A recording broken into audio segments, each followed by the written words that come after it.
Welcome back to MVM. Today we have a Kickstarter preview. This one is for Dominations from Holy Grail Games, a 2 to 4 player civilization game that uses tile placement as its main mechanism. Yeah, this thing uses tile placement in a couple different ways. There's tiles you're going to place out that are triangles, and then you've got these cards that you're playing basically as tiles in front of you to sort of abstractly build out your civilization. And civilization games, as you know, are one of my favorite style games. So in this one, you're building out this giant civilization tech tree while laying dominoes, but they're kind of like Tri-Onimos that you're placing into these areas that represent camps and then cities that you're going to be expanding through the course of the game. So there's a bunch of different components in here. As we say with any of these Kickstarter previews, these are all prototype. It's pretty close to being done at this point. However, check out the Kickstarter page because it's got a whole bunch of stretch goals and add-ons that you can use as well. So let's talk about the components. In the very center of the table, you have the civilization of life or civilization of humanity. This is kind of the hub where players are going to build off. It's also going to show the turn order for that particular round. We have a game in progress, and you see a bunch of dominoes around it with cities built on it. Don't worry about that right now. There's a whole bag of these dominoes.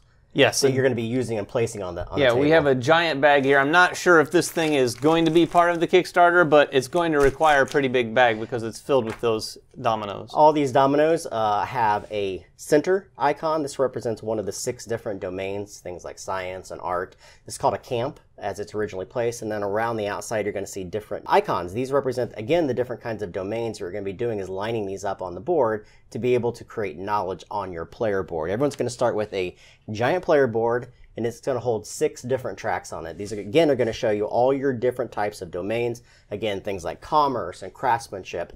Also, it's going to show you city levels, because you can only acquire so much knowledge until you build cities on those like type of domains. Yeah, throughout the game you're going to be placing these dominoes, but also placing cities, like Jeremy just said, on the different colored camps. Once you do, you're going to basically increase the limit of that knowledge that you can have. The cool thing about the knowledge is on this player board is you can also sort of trade in some knowledge for other knowledge at a 2-to-1 ratio, so you could get really knowledgeable in a couple places and then use that to sort of supplement the others. There are a number of different monuments that you're going to use in the game, equal to the number of players. The monuments are going to have 3 different things that are associated with them. Number 1, it's going to have a standee that shows you the actual monument in play. Each of these monuments do different types of things during the course of the game. Some are going to provide abilities, some are going to provide victory points when they're built next to with cities.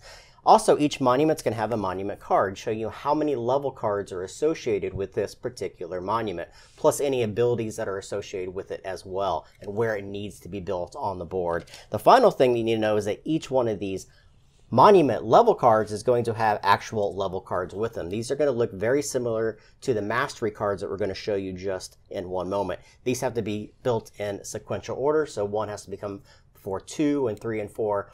All of these monument cards are going to go into your civilization tree and provide you with victory points and possibly ongoing abilities through the course of the game. Yeah, the monuments are unique in that fashion because you're going to be placing not only something out into the civilization on the main board, but also into your civilization tree. There is a victory point track and then an influence track. Both of these things work a little bit different.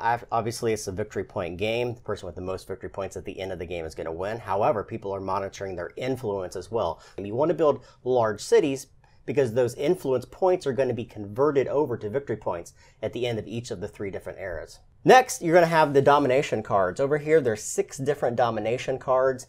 These are all handed out according to how much knowledge each of the players are left with at the end of the age. Again, these provide huge bonuses to the different players that are able to acquire those through the course of the game. And you're also going to have these objective cards. Every player is going to get a couple of these at the beginning of the game. You're going to choose one. It has several different categories or objectives that you can achieve by the end of the game to score 10 points each. These are going to be things like building so many cities of 1 level, maybe building a couple cities of 3 levels, having different levels of knowledge, that sort of thing. You can achieve any of these by the end of the game and score up to 50 points on this card. The last 2 components I need to talk about are probably the most important to the game. Those are the mastery cards and then the player aids that help you describe what they do. You're going to see a number of different mastery cards down here, all color coordinated and all come in 3 different levels, level 1, level 2, and level 3, with different costs associated for each of those levels. So level 1 costs 3, whereas a level 3 costs 9. These are tied in very directly to your domain tracks on each of these boards. And they're going to be cards that you acquire and maybe upgrade through the course of the game because they're all double-sided. And they're going to go into your civilization tree, creating nodes and possibly victory points. But the great thing is these all provide very unique benefits through the course of the game. Yeah, these provide powers and also sort of specialties that you're going to implement throughout the game every round. For instance, one of the first ones I have here says, at the start of your turn, gain 1 purple influence. So I'm going to have influence in the religion track at the beginning of every one of my turns. So in each of these stacks, you're going to see multiple different types of cards. Within each one of those types of cards, you're going to see 4 for each individual one. So in this case, there are 4 schools. Schools, are red in this case, represent society within your civilization. The great thing is that each of these have different types of nodes, although they all provide the same exact benefit. Nodes are important because when you build your civilization tree, you're going to have to be linking up things that match on the node sections of the card. So in this case, I have an orange and a green. Those don't match. The other trick is you can't turn the cards. They all have to be legible when you play them. So it's a giant puzzle that you're trying to build with your civilization tree as well, trying to get unique benefits and trying to match those to the objectives within the course of the game. Plus, they're into the game scoring, which we'll get into in just a moment. Yeah, and keep in mind, too, when you're taking those cards, you're actually picking up the stack from which you want to take a card and looking through it. So you are able to sort of look for those nodes that you need. Yep, and also there are a number of different player aid cards on each of these. They're going to show you, again, going to society, all the basic cards, what they do, their cost, and then the advanced version, because every single one of these cards can not only be purchased and placed into your civilization tree, but they can also be flipped and upgraded and provide even juicier benefits through the course of the game. So how is the game played? It's actually pretty simple game to play. 3 phases. Yeah, 3 phases. So at the beginning of the game, it's going to start stark. Every player is going to be dealt 7 dominoes into their hand. These are kept secret. And on your turn, you're going to take 3 different actions. The first one is to grow. And you're going to take one of your dominoes and simply place it somewhere that you wish onto the board. Now, the things that you need to notice are, number 1, they have to be matched up in a line. They can't be off like this. Right. The second thing is you're trying to match, if possible, like different types of icons here because they're going to give you juicier benefits. But how this works is for every single one of these that you match up, you're acquiring knowledge in those particular tracks. So in this case, I'm collecting 2 green and a blue and a purple.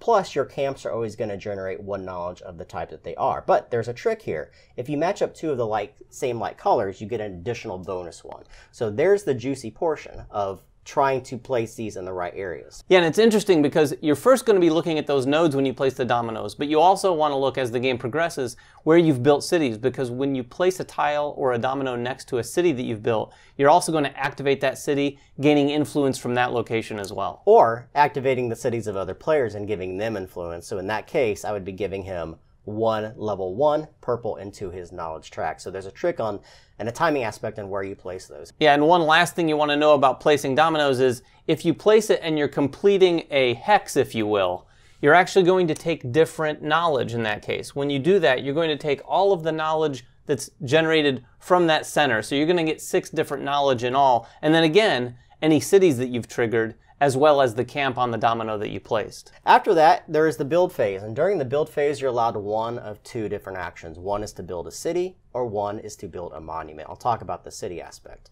When you build a city, they have a cost associated with them. And you have to build on any one of these camps that are available to build them on. Now, the cost is equal to the level of the city. A level 1 city costs 3 of the colored costs. So 3 society, in this case, are 3 red.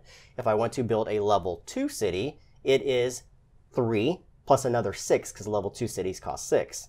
And level 3 cities cost 9. So you could progress all the way to a level 3 city, but you're paying 3 plus 6 plus 9. Now, all of these, again, are going to be able to provide you additional benefits if players build next to those areas, so they could be triggered. But the better thing is that they're also going to raise your knowledge levels in each of these areas. So as you notice, if I were to build a city right here, it's going to increase my red track, meaning that I now can contain more society knowledge on this track to be able to buy better cards. Yeah, because early on, you're limited to 5 of each of the types of knowledge.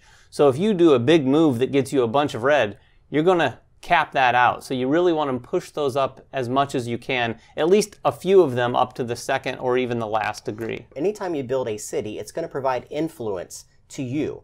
The influence is going to be marked on the outside track, which is not victory points. It's called influence, or conquest in this case.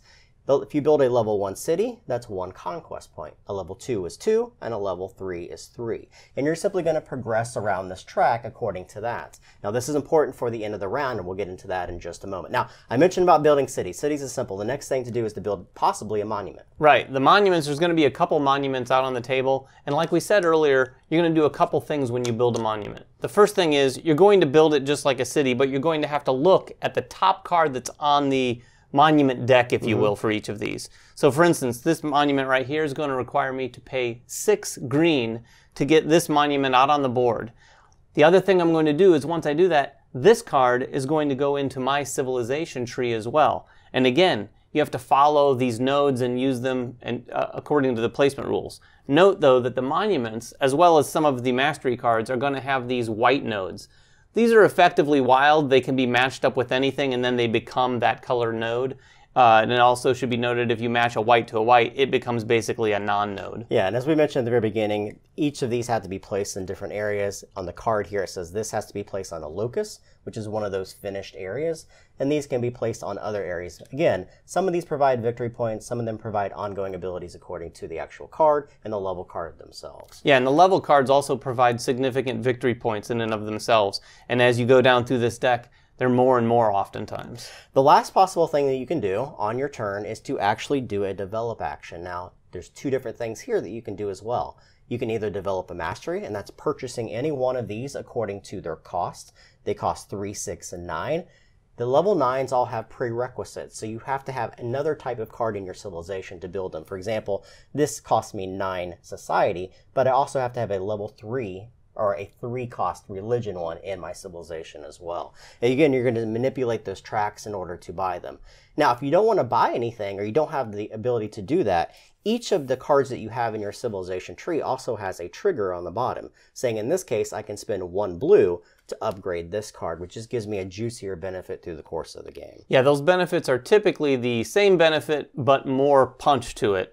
Also should be noted, a lot of these mastery cards, these are basically going to give you all sorts of things to not necessarily break the rules, but certainly bend the rules or specialize in certain tracks of knowledge. Once each player has placed 5 dominoes in turn order, so again, for example purposes only, I'm going to place a domino, followed by David, taking those actions as we do them. Once you have placed 5 of your 7, that's going to be the end of the first age. You're going to play through 3 ages. At the end of every age, there is a couple things that are going to happen. The first thing is that you're going to check for any of the cards in your civilization tree that say during the end of the age. And there's a lot of these cards in here that are going to give you benefits at the end of the round. The second thing that's going to happen is you're going to check for dominance in the influence track. The person that is leading is going to do one thing, and that's the ability to assimilate another person's card. Again, this isn't a war game. You're not stealing anything from another player when I say the word assimilate. Right. You're simply looking at the civilization cards they have in their civilization tree or their mastery cards they have, and then you're choosing one of those, going through the deck, and then adding that to your area because you have the most influence as a civilization at that time. And what's interesting about that too is you have to progress up that conquest track to be able to assimilate level 2 and level 3 cards, the ones that cost 6 and 9. Yeah. You'll see on the board here, you have to get up here between the 12 and 13 to be able to assimilate the 6s and then even further beyond to get the 9s. Then what happens is everybody at the tables can convert all of the conquest or influence points they have into direct victory points, but you're going to remain where you are on the actual track itself. After that happens, this is the killer part of the game where you really have to pay attention. Yeah. Everyone's levels on their knowledge track is going to be different at the end of the round, depending upon what they bought and purchased or upgraded through the course of the round. You're going to go through each one of these 6 domination cards. You're going to see whoever has the most left in that category. So in this case, we're going to look at the blue character here. And you're going to look on your track to see who has the most left over. If I were at, say, for instance, 3 and you were at nothing, I get this card. This is direct victory points at that time, plus possibly an ongoing ability for the next round or a one-time benefit. In this case, I get 2 conquest points or influence points immediately at that time. Yeah, these domination cards are pretty significant and they have a wide range of different abilities. Like Jeremy just mentioned, there's a few different things you can do. The points range from 1 to 6 victory points that you're going to grab, but some of them, including the number 6, is going to allow you to reorder the turn order. Yeah. So you're not only first player, yeah, but you get to decide who first player is going to be. And in this game, it's interesting because first player, sometimes you want to be first player, sometimes you might want to be last player, because if you're the last player, you have the ability to really control those knowledge levels for that part of the game. At the end of all of those things happening, everybody's knowledge is going to go all the way back down to 0. So you're going to start the new age with 0 across the board. So you have to rebuild all those. Everyone's going to either discard any tiles they have left, keep what they have left, and draw back up to 7 dominoes. You're going to do another round. You're going to do that 3 times until the end of the game. Now, the end of the game is interesting. You're going to keep all the victory points that you have, obviously. You're going to convert your influence one more time into victory points. And then you're going to check your objective card and see if you've met any of those objectives. These objectives, as David said at the very beginning, all have different requirements, each one of them providing 10 victory points if you're able to meet them. Also, you're going to score victory points for your civilization tree itself. Now, this is interesting. You're going to look at your civilization tree, and you're going to look at the nodes. And when I say node, a node is simply the connecting dot between 2 different areas. So in this case, I have these 2 connecting, which creates 1 yellow node. Now, you're going to look at all the cards in your civilization tree and look at how many yellow ones I have. So if I had 3 yellow nodes and 3 yellow cards, that's 3 times 3, so that's 9 points. You're going to do that for each one of the different colored domains that you have. Yeah, and keep in mind too that those nodes, if you have 3 yellow nodes, that doesn't necessarily mean you have any yellow cards. Yeah. So this is just one more little puzzle to solve as you play the game in order to score points that someone might not be prepared for. You are also going to grab the domination cards one last time, see whoever has any knowledge left on their board. However, they're no longer going to provide the front and the victory points. Every one of them has a backside that's going to score you a straight 3 points at the end of the game. Tally up the points, and that is the end. This is a very interesting game. Like, I love civilization games. I love the aspect that you're building this mastery tree. I think it's very unique.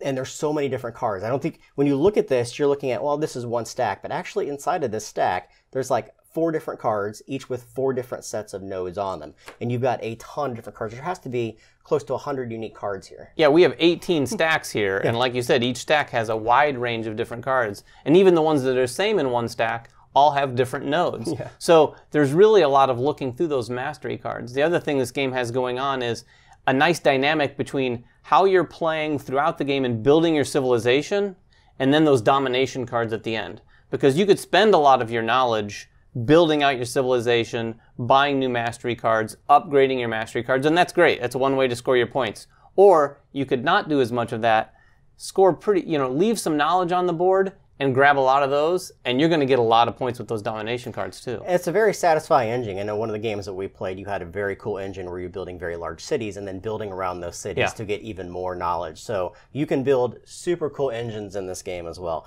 Dominations, Holy Grail games. If you guys are interested at all, go check out the Kickstarter. They have a lot of things that we didn't even show here on this video. If you guys have any questions, make them in the comments below. Subscribe to us, follow us on Twitter, like us on Facebook, and everything else that we do. And we will catch you guys next time. Bye-bye.